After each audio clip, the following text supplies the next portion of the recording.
এটা সমস্যাটা হচ্ছে মেন পায়খানার সমস্যা। তো পায়খানার সমস্যাটা আমি তোমাদেরকে দেখাচ্ছি যে ফার্মে এই তো দেখতে পাচ্ছ পায়খানাটা দেখো সব কিছু ঠিক আছে, হালকা করে সাদা ভাব রয়েছে পায়খানা। এখানে দেখো দেখাচ্ছি এই সাদা পায়খানাটা দূর করার জন্যে একটি ওষুধ রয়েছে, সেই ওষুধটির নাম হচ্ছে সিপ্লক্সটিজেট। সম্ভব মুখী হওয়ার চান্স আছে, মোর মুখির বাচ্চা ফুটেছে মানে। তো তোমাদের পরের ভিডিওতে দেখাবো ডিমে ব্লাড এসেছে না কিছু।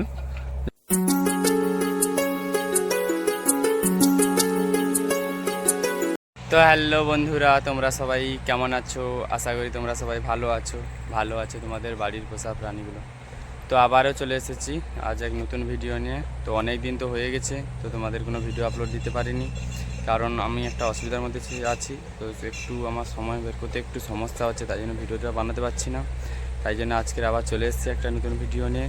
এই গরমে মুরগিকে কীরকম ট্রিটমেন্টে রাখবে ও কীরকম কী সমস্যা হলে কী ঔষধ দেবেন তা নিয়ে একটা তোমাদের সঙ্গে ভিডিও শেয়ার করতে চলো। তো সরাসরি চলে এসেছি আমার মুরগির খামারের ভিতরে। তো মুরগিগুলো দেখতে পাচ্ছ এখন বাইরে যে পরিমাণ গরম পড়েছে, মুরগিগুলো এই দেখো চারধারে তোলা আছে, সব কিছু চারধারে তোলা আছে। এটা আমাদের নদী পাড় এলাকা, তাও এরকম গরমে মুরগিরা হাঁপাচ্ছে। দেখো থাকতে পারছি না এখানে। দেখো যেখানে 100 পিস মুরগি থাকবে সেখানে আমি 70 পিস মুরগি রেখেছি, 100 পিসের জায়গায় 70 পিস মুরগি রেখেছি, তাও দেখতে পাচ্ছ এত ফাঁকা রয়েছে জায়গা ওদের, তাও এদের এরকম অবস্থা হয়ে যাচ্ছে গরমে। তো এরা গরমে থাকতে পারছে না, এত গরম পড়েছে আমাদের এখানে এখন। তো তোমাদের ওখানে কাদের কীরকম গরমটা পড়েছে আমাকে একটু অবশ্যই কমেন্ট করে জানাবেন। তো গরমে যেটা সমস্যা হচ্ছে মুরগির, তো সেটা প্রায় খামারেরই সমস্যা হচ্ছে, যেটা সমস্যাটা হচ্ছে মেন পায়খানার সমস্যা।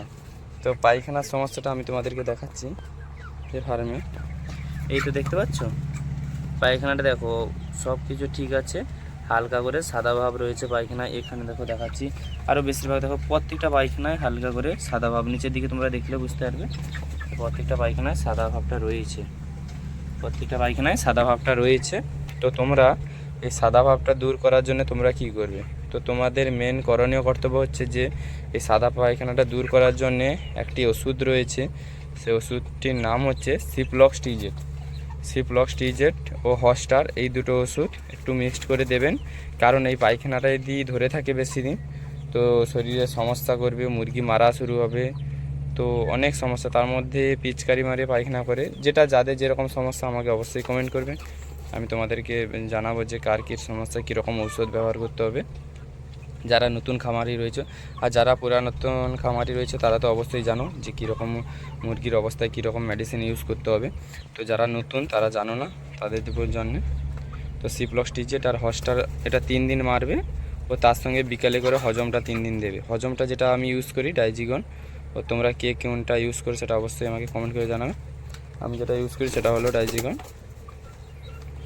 তো বিকেলে হজম হাতে কি করে, তারপর অবশ্যই সপ্তাহে তোমরা কি করবে, সপ্তাহে আপাতত দুটা দিন চেষ্টা করবেন যে দেওয়ার জন্যে ওই ইলেকট্রিক পাউডার। মুরগির শরীরটা অতিরিক্ত ঠান্ডা রাখার জন্য, এত গরমে ঠান্ডা রাখার জন্য ইলেকট্রিক পাউডারটা ব্যবহার করবেন সপ্তাহে 2 বার। আর সপ্তাহে 2 বার ইলেকট্রিক পাউডারটা ব্যবহার করলে খুবই উপকার। ইলেকট্রিক পাউডারটা শরীর যেরকম ঠান্ডা করে মুরগির গ্রোথও ভালো করে, এনার্জি ফিরায়। তো ইলেকট্রিক পাউডারটা এতটাই পরিমাণে কার্যকর যে ওটা অবশ্যই মুরগি পাওয়ার জন্য অবশ্যই দরকার। যেরকম মানুষেরও ইলেকট্রিক পাউডার প্রয়োজন রয়েছে, যেরকম শরবত প্রয়োজন রয়েছে, ওদের জন্য সেম ব্যাপার। তাই জন্য বলছি ইলেকট্রিক পাউডারটা অবশ্যই তোমরা দেবে। তো তোমরা তো বুঝতে পারলে, আর যারা বুঝতে পারো না তারপর আমাকে অবশ্যই কমেন্ট করবেন, আমি আপনাদেরকে বলে দেবো। তো আমার এই মুরগিগুলো দেখো, এই মুরগির ভিতরে কিছু দেশি বাচ্চা রয়েছে, এই দেখতে পাচ্ছ, তোমাদেরকে তো বলেছি এই যে আমার একটা দেশি বাচ্চা রয়েছে। তো এতে অল্প কিছু আমাদের যে বাড়িতে মুরগি কুড়ুক হয়, তো কুড়ুকে বাচ্চা ফুটছিল আমি এখানে ঢুকিয়ে দিয়েছি। সেখানে একটা দেশি বাচ্চা রয়েছে, সেখানে একটা সাদা দেখো ছোটো ছোটো দেশি বাচ্চা রয়েছে, সেখানে একটা দেশি বাচ্চা রয়েছে।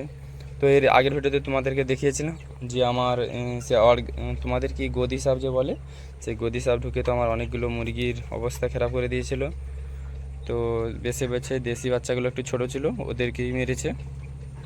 তো এখন মনে করি সব কিছু আমার সুস্থ আছে। এই যে পায়খানাগুলো আমি ওষুধ তো দিয়েছি, চেক হয়েছে, এখন ইলেকট্রিক পাউডার আর আমি হজমেরটা দিচ্ছি এদের। আর এদের আজ 3 দিন তো আমি কি করলাম, 3 দিন লিভার টনিকটা দিয়েছি, কারণ আগামী দিন কৃমির ডোজ করব, কারণ এদের ওজন 1 কিলো 1.5 কিলো 2 কিলো পর্যন্ত ওজন চলে এসছে। কারণ আমি একটু সমস্যার জন্যে কৃমিটা চার্জ করতে পারে আমার দেরি হয়ে গেলো, টাইমের এতটাই পরিমাণ শর্ট ছিল যে কৃমিটা চার্জ করতে দেরি হয়ে গেলো।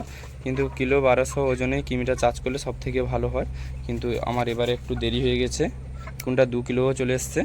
এখন কিন্তু আমি কৃমির ওজন মানে ওষুধটা চার্জ করব আগামী দিন, কারণ 3 দিন লিভার টনিক দেওয়া হয়ে গেছে, কৃমির ওষুধটা চার্জ করব, তারপরে আবার 3 দিন লিভার টনিক দেবো। তো তোমরা তো দেখতে পাচ্ছ আমার মুরগির খামারটা, আর এখানে তো আমার কবুতরগুলো যে রয়েছে তারা এখানে দুজনে বেরিয়ে আসছে, আর এই যেখানে এদের বাচ্চা ফুটেছে, এদের বাচ্চা তোমাদেরকে দেখাচ্ছি, দেখো এদের 2 পিসি বাচ্চা ফুটেছে, 2 পিসি বাচ্চার মধ্যে 1 পিস এখানে মুখির বাচ্চা রয়েছে, যে কোনো 1 পিস হয় 2 পিস মুখির বাচ্চাও হলে হতে পারে, না বলাকে না হওয়ার কিছু নেই, কারণ মুখির 2 পিস ডিম আমি এখানে দিয়েছিলাম, তো ওগুলোই বাচ্চা ফুটেছে। আর ওর 1 পিস ডিম ছিল, কিন্তু 1 পিসের ডিম নষ্ট হয়েছে, কিন্তু কার ডিম নষ্ট হয়েছে ওটা আমি বলতে পারছি না, যতদূর সম্ভব মুখী হওয়ার চান্স আছে, মোর মুখির বাচ্চা ফুটেছে সেটা আমি শিওর, কিন্তু কয়টা মুখির বাচ্চা হবে একটু বলা বড় দুষ্কর ব্যাপার।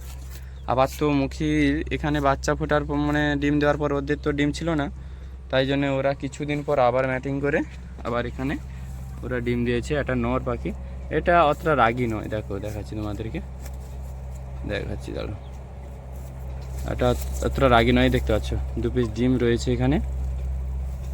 তো তোমাদের পরের ভিডিওতে দেখাবো ডিমে ব্লাড এসেছে না কিছু, দেখতে পাচ্ছ 2 পিস ডিম রয়েছে, আর এখানে তো মুখির বাচ্চাগুলো রয়েছে। তো আর এখানে সেই মাধ্যমুখীটা ওই যে ওখানে বসে আছে, যেটা আমি এক দাদার কাছ থেকে নিয়ে আসছিলাম। আর এখানে তো আজকের ভিডিও এই পর্যন্ত। ভিডিওটি যদি ভালো লাগে অবশ্যই লাইক কমেন্ট ও প্লিজ চ্যানেলটিকে সাবস্ক্রাইব করে যাবেন।